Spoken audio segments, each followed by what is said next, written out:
Welcome to The Explainer. Today, we're looking at the almost impossible logistics behind one of the world's most famous icons.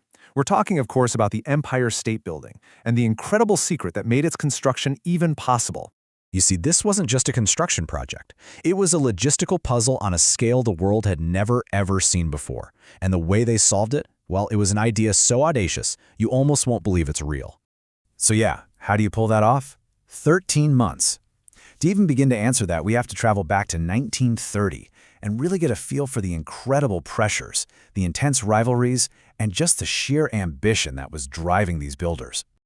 Right in the heart of Manhattan, an all-out war was being waged, a war for height. This wasn't just about putting up a new building. No, this was about claiming the title of the world's tallest, and the competition was absolutely fierce.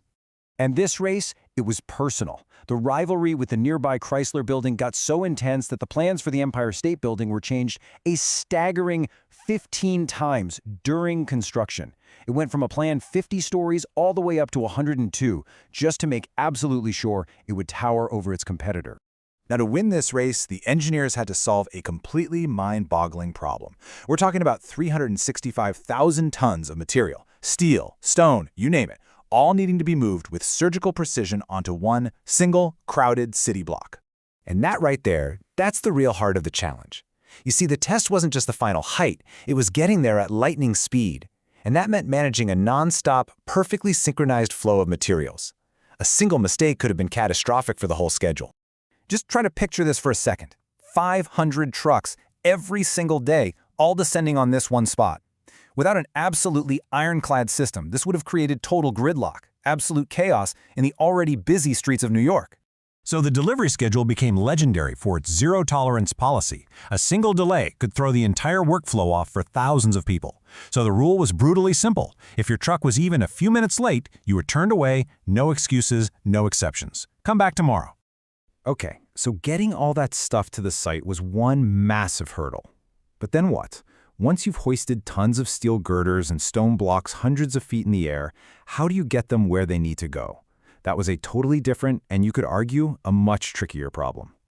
The solution they came up with wasn't just clever, it was industrial. They basically decided not to just build a skyscraper, they would build a factory in the sky, and its assembly line was going to be built on wheels.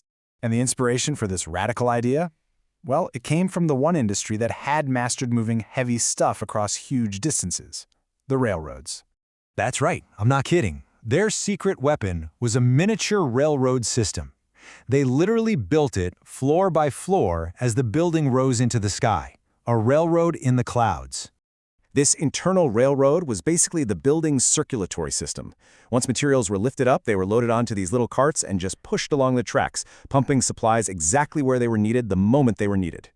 So what you had was this seamless, four-step process. It was like a perfectly choreographed dance of vertical and horizontal movement that turned the whole skyscraper into a super-efficient vertical factory. And because of this constant, reliable flow of materials, they unlocked the project's true superpower, something called parallel execution. And this is where the real magic happened. See, because the railroad guaranteed that materials were always on hand, different teams could work at the same time. They were still excavating the foundation while demolition on the old hotel was finishing. They were installing the beautiful limestone facade on the lower floors while the famous skyboys were riveting steel beams dozens of stories higher.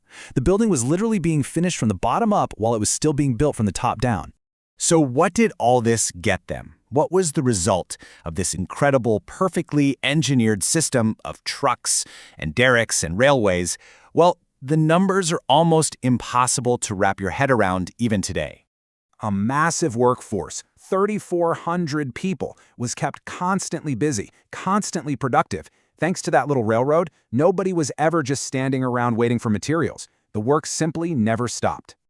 And at its absolute peak, this vertical factory was churning out one complete floor every single day, a pace that is just unheard of. It's astonishing, even by today's standards with all our modern technology.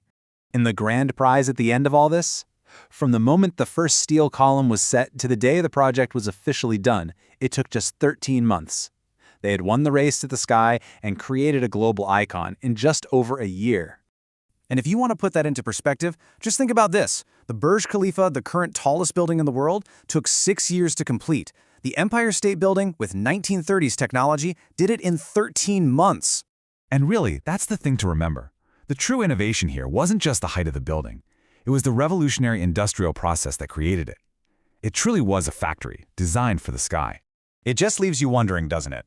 In our age of drones and robotics and advanced computing, what can we still learn from this logistical masterpiece built almost a century ago? It kind of shows that maybe the most powerful tool in engineering has always been a brilliantly simple, yet totally radical new idea.